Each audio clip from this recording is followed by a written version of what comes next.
Hello everyone, I hope you will be all fine. मैं आप सभी का स्वागत करती हूँ आपके अपने चैनल फ्री स्टडी पॉइंट पर। आज का जो हमारा टॉपिक है वो सीटेट से रिलेटेड है। ठीक है, इसमें हम बुद्धि जो टॉपिक है इंटेलिजेंसी वो आज हम डिस्कस करेंगे।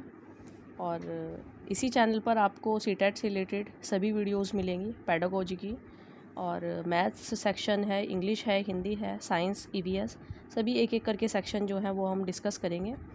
अगर आपको नोट्स अच्छे लगते हैं, समझ आते हैं, वीडियो से आपको कुछ हेल्प मिलती है, आपके लिए हेल्पफुल रहती है, तो आप वीडियो को लाइक कीजिए, कमेंट कीजिए और चैनल को सब्सक्राइब भी कीजिए। ठीक है, इस वीडियो को देखने के बाद आपके 2 से 3 नंबर जो हैं वो मैं गारंटी से कह सकती हूँ कि पक्के हो जाएंगे वो। ठीक है, और सीटेट में काफ़ी सारे क्वेश्चंस जो हैं वो इससे देखने के लिए भी मिलते हैं। स्टार्ट करते हैं हम वीडियो। जैसे कि हमारा जो आज का टॉपिक है वो है इंटेलिजेंसी। ठीक है, इंटेलिजेंसी की अगर हम बात करें, बुद्धि, जिसको हमने बुद्धि कहा है। ठीक है, इंटेलिजेंसी क्या होती है? समस्याओं को सुलझाने में हमारी मदद करती है। दैट मीन्स कि हमारी जो माइंड होता है, जो हमारा ब्रेन होता है, हमारी जो बुद्धि होती है, वो हमारी प्रॉब्लम को सॉल्व करने में हमारी हेल्प करती है। एंड इंटेलिजेंसी क्या है? एक मल्टी डायमेंशनल है और कठिन योग्यता और कॉम्प्लेक्स कैपेबिलिटी का क्या है? एक सेट है। ठीक है, नेक्स्ट इसी में ही अगर हम कंटिन्यू करें, बुद्धि कैसी होती है? हमारी परिवर्तनशील भी होती है। इस पॉइंट का मतलब क्या है कि बुद्धि जो है वो परिवर्तनशील होती है। आपने देखा होगा कि जैसे आप जब छोटे थे, 4th क्लास में जब आप होंगे, तो आपका जो ब्रेन था वो अलग होगा। ठीक है, जैसे जैसे आप बड़े होते चले गए तो आपकी बुद्धि क्या होती चली गई? चेंज होती चली गई, आपका ब्रेन जो है वो चेंज होता चला गया। तो क्वेश्चन आ जाता है काफ़ी बार कि बुद्धि कैसी होती है? अपरिवर्तनशील होती है, परिवर्तनशील होती है, या और कोई भी ऑप्शन आपको दे देंगे तो उसका जो करेक्ट आंसर होगा वो क्या होगा? हमारी बुद्धि कैसी होती है? परिवर्तनशील होती है। ठीक है, यहाँ से देखिए आपका 1 मार्क्स का एक क्वेश्चन जो है वो बन गया है। नेक्स्ट अगर इसी में ही हम कंटिन्यू करें, बुद्धि अनुकूलन, जिसको हम क्या कहते हैं इंग्लिश में? एडेप्टेशन। बुद्धि एडेप्टेशन स्थापित करने में हेल्प करती है। ठीक है, और नेक्स्ट इसी में ही अगर हम कंटिन्यू करें, बुद्धि के टाइप्स की बात कर लेते हैं। देखिए, जो बुद्धि है, इंटेलिजेंस को काफ़ी सारे साइंटिस्ट ने अलग अलग टाइप से बताया, किसी ने कितने तरह की बताई। तो यहाँ पर अगर हम बात करें थॉर्नडाइक की, तो थॉर्नडाइक के अनुसार बुद्धि जो है वो 3 प्रकार की होती है। फर्स्ट अगर हम बात करें मूर्त बुद्धि की, ठीक है, एक एक करके हम सभी बुद्धि के बारे में बात करेंगे। तो फर्स्ट बुद्धि जो है हमारी कॉन्क्रीट इंटेलिजेंसी, इसके बारे में अगर हम बात करें तो मूर्त बुद्धि से अभिप्राय जो चीज़ें हमारे सामने होती हैं, दैट मीन्स जिनको हम देख सकते हैं। मूर्त का मतलब है प्रत्यक्ष, जिन चीज़ों को हम देखकर हम कार्य करते हैं, मूर्त बुद्धि के अंतर्गत आते हैं। ठीक है, दैट मीन्स कि जो हमारी इंटेलिजेंसी है, जो हमारी कॉन्क्रीट इंटेलिजेंसी है, वो कैसी है? जो हम देख करके कार्य करते हैं। ठीक है, इसके एग्जांपल्स जैसे कि आप यहाँ पे देख सकते हैं, मैकेनिक है, कारीगर है। ठीक है, ये सब क्या हैं? इसके एग्जांपल्स हैं। नेक्स्ट इसी में ही अगर हम कंटिन्यू करें, एब्स्ट्रैक्ट इंटेलिजेंसी की बात करें, जो सेकंड है आपकी एब्स्ट्रैक्ट इंटेलिजेंसी, जो बुद्धि हमें दिखाई नहीं देती और जो भावनाओं और विचारों से संबंधित होती है। दैट मीन्स कि जिसको हम देख नहीं सकते बुद्धि को, जब हम कोई काम करते हैं तो हम देख कर नहीं करते, हम अपनी भावनाओं से या फिर अपने विचारों से संबंधित होकर के उस कार्य को करते हैं, तो वो क्या होती है? हमारी अमूर्त बुद्धि होती है। इसके एग्जाम्पल्स क्या होते हैं? आपके जो कवि होते हैं, आपने देखा होगा कि जितने भी कवि होते हैं वो कल्पना करते हैं किसी भी जैसे कोई कविता लिख रहे हैं या किसी भी नेचर के बारे में या कोई भी चीज़ वो बता रहे हैं, तो वो एक कल्पना के ऊपर आधारित होती है।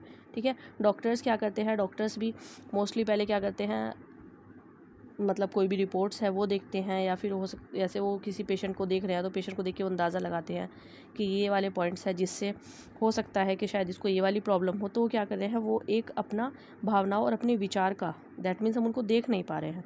ठीक है, एक चित्रकार है, वो चित्रकार जो है वो पेंटिंग बना रहा है या कोई भी चित्र बना रहा है, तो वो भी कैसे बनाएगा? वो भी अपनी एब्स्ट्रैक्ट इंटेलिजेंसी से बनाएगा। तो ये कुछ उदाहरण हैं। ठीक है, कवि, डॉक्टर और चित्रकार। नेक्स्ट अगर इसी में ही हम कंटिन्यू करें, नेक्स्ट बात करें सामाजिक बुद्धि की, सोशल इंटेलिजेंसी। देखिए, फर्स्ट मैंने आपको बताया मूर्त बुद्धि, दैट मीन्स के कॉन्क्रीट इंटेलिजेंसी।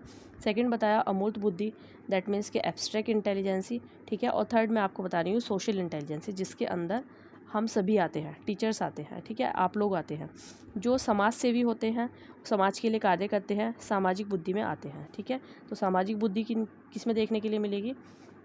जो कि सोशल वर्कर होंगे, और जो टीचर्स हैं वो भी क्या है? एक तरह से सोशल वर्कर ही होते हैं। ठीक है, जैसे नेता होते हैं वो सोशल वर्कर होंगे, व्यवसायी होते हैं, कोई भी जैसे आपने देखा होगा, आप मार्केट में जाते हैं कोई सामान ख़रीदने के लिए, तो वहाँ पर जो मार्केटिंग होती है, जो वहाँ पर बैठा हुआ जो कोई भी इंसान है वो किसी चीज़ को सेल कर रहा है, तो किस तरह से करता है, उसको उसकी टेक्निक आती है कि उसको किस तरह से कस्टमर्स को बुलाना है। या तो वो आवाज़ लगाएगा या फिर कोई इस तरह के बोर्ड्स लगाएगा कि हम अट्रैक्ट होके उस शॉप पर जाएंगे और देखेंगे कि यहाँ पर ये चीज़ सस्ती है, या फिर बोर्ड के ऊपर वो लिख देगा buy two get one free, इस तरह का ऑफ़र लगाएगा। तो वो क्या है, वो एक सोशल इंटेलिजेंसी है, ठीक है। समाज से भी जो होते हैं उनके ऊपर भी उनके अंदर भी सोशल इंटेलिजेंसी देखने के लिए मिलेगी। और जो टीचर्स होते हैं वो भी क्या काम करते हैं, सोशलाइजेशन का काम करते हैं, ठीक है। तो ये सोशल इंटेलिजेंसी के कुछ उदाहरण हैं। नेक्स्ट इसी में ही अगर हम कंटिन्यू करें, देखिए यहाँ से मैं एक चीज़ और बताना चाहूँगी आपको। जैसे कॉन्क्रीट इंटेलिजेंसी है, क्वेश्चन आ सकता है कि मैकेनिक के अंदर कौन सी इंटेलिजेंसी देखने के लिए मिलती है, ठीक है। या फिर आपकी एब्स्ट्रैक्ट इंटेलिजेंसी है, डॉक्टर के अंदर कौन सी इंटेलिजेंसी देखने के लिए मिलती है, कवि के अंदर कौन सी इंटेलिजेंसी देखने के लिए मिलती है, और जो हमारे सोशल इंटेलिजेंसी होती है वो किस में देखने के लिए मिल सकती है। या फिर ये क्वेश्चन आपको दे सकते हैं कि जो अध्यापक होते हैं, टीचर्स जो होते हैं, उनमें कौन सी इंटेलिजेंसी मिलती है, अमूर्त बुद्धि मिलती है, मूर्त बुद्धि मिलती है, या फिर सामाजिक बुद्धि मिलती है। तो आई होप यहाँ से आपको आंसर जो है वो मिल गया होगा, ठीक है।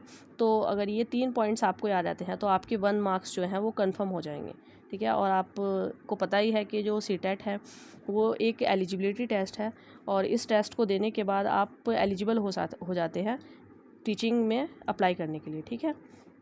सो नेक्स्ट अगर हम इसी में ही कंटिन्यू करें अगर कंटिन्यू करें तो देखिए, इंटेलिजेंसी के बाद 1916 में 1916 ईस्वी में टर्मन के द्वारा बुद्धि लब्धि का संशोधित सूत्र दिया गया।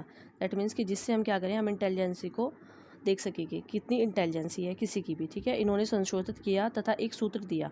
जो सूत्र था आपका वो ये था, mental as upon chronological age, ठीक है। ये आपका सूत्र था, मासिक आयु अपॉन वास्तविक आयु मल्टीप्लाई बाय 100, ठीक है। ये जो क्वेश्चन है ये एग्ज़ाम्स में जो है वो कुछ इस तरह से देखने के लिए मिलेगा आपको। देखिए क्वेश्चन आपसे पूछ लेंगे कि जो बुद्धि लब्धि का जो संशोधित सूत्र था वो किसने दिया, तो यहाँ से आप आंसर देख सकते हैं किसने दिया, टर्मन ने। कब दिया, 1916 में दिया, ठीक है। और जो सूत्र था वो क्या था, वो ये था। लेकिन एक पॉइंट मैं आपको बताना चाहूँगी कि जो फार्मूला है वो किसने दिया था, आपको टर्मन ने दिया था। और एक और साइंटिस्ट थे, विलियम स्टर्न, ठीक है। यहाँ पर आप देख सकते हैं विलियम स्टर्न की अगर हम बात करें, ये देखिए जो फार्मूला था वो किसने दिया था, टर्मन ने दिया था, ठीक है। और विलियम स्टर्न ने जो फार्मूला दिया था वो क्या था आपका, MA/CA। यहाँ पर आप देख रहे हैं कि मल्टीप्लाई बाय 100 नहीं है। फिर टर्मन ने इस फार्मूले को रिवाइज़ किया और रिवाइज़ कर करके जो फार्मूला दिया वो ये वाला दिया, IQ = MA/CA मल्टीप्लाई बाय 100, ठीक है। आई होप यहाँ तक आपको क्लियर होगा। नेक्स्ट इसी में ही हम कंटिन्यू करते हैं। देखिए यहाँ पर बुद्धि और उसकी स्थिति के अनुसार यहाँ पर कुछ IQ है और उनकी स्थिति है।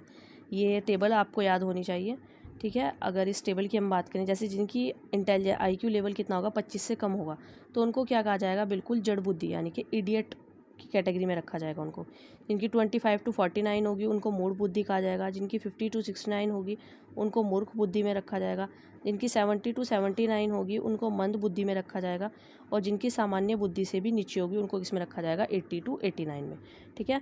और ये जो इम्पॉर्टेंट है, देखिए ये वाला इम्पॉर्टेंट है, ये मोस्टली पूछ भी लेते हैं एग्जाम्स में। 90 to 109 जो है वो कैसी इंटेलिजेंसी है, IQ के लेवल कैसा है, वो एवरेज वाला है, ठीक है। नेक्स्ट इसी में ही देखिए हम कंटिन्यू करें।